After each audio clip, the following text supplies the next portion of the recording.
Hi අද අපි වටලප්පන් හදමු. එකටම හකුරු ටික ලියා ගන්නවා. ඊට පස්සේ ඒක පැත්තකින් තියලා කැරමල් එක හදා ගන්න ඕනේ සීනි දාලා. කැරමල් එක හදාගෙන ඒකටම හකුරුත් දාලා උක්කු පොල් කිරි දාලා හොඳට දිය කරගන්න ඕනේ හකුරු කැට නැතුව යනකම්. ඒකට සාදික ගොඩුයි එනසාල් ඇටයකුයි කුඩු කරලා දාලා ලුණු රස අනුව තේ හැඳි භාගයක් වගේ දා ගන්නවා. ගන්න ප්‍රමාණය අනුව ඊළඟට බිත්තර අර පස්ස ගත්ත එක පැත්තකින් තියලා බිත්තර එකින් කඩලා ඒකට වැනිලා තේ හැඳි එකමාරක් වගේ දාලා හොඳට බීට් කරගන්න තියෙන්නේ. බීට් කරගෙන අපි ඒක පෙරා ගන්න ඕනේ. මොකද අර ඒකේ අර පිලී ගඳ තියෙන අර සාරු වගේ තියෙනවනේ. ඒක අයින් කරගන්න ඕනේ.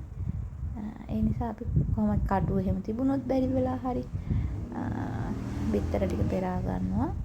පෙරාගෙන අපි නිවෙන්න තියපු හකුරු මිශ්‍රණය ඒකට දාලා පෙරාගෙන හොඳට බීට් කරගන්න තමයි තියෙන්නේ. බීට් කිරිල්ල තමයි වටලප්පමේ රස. ඊට පස්සේ අපිට අදාළ භාජන වලට දාලා ස්ටීම් කරගන්න තමයි තියෙන්නේ. පැය භාගයක් කට පස්සේ තමයි ඔන්න ඔය වගේ වටලප්පම හොඳට පිම්මිලා හැදිලා තියෙන්නේ. ඔය පැය භාගයකට පස්සේ.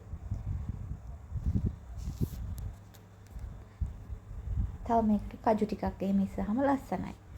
දැන් ඉතින් මේ ඔයාලට චුට්ටක් මම කාලා පෙන්නන්නයි යන්නේ. මේ ඇතුළත් බලන්නකො හොඳට හිල් හැදිලා තියෙනවා. වටලප්පම් වල විශේෂය තමයි ලස්සනට රස වගේම අර පෙනුම හිල් ගතිය හොඳට තියෙන්න ඕනේ. ඉතින් හදලා තමයි මම ඉගෙන ගත්තේ. රසයි ඈ. ඔයාලත් හදන්න. ආයෙත් හමු වෙමු. බයි.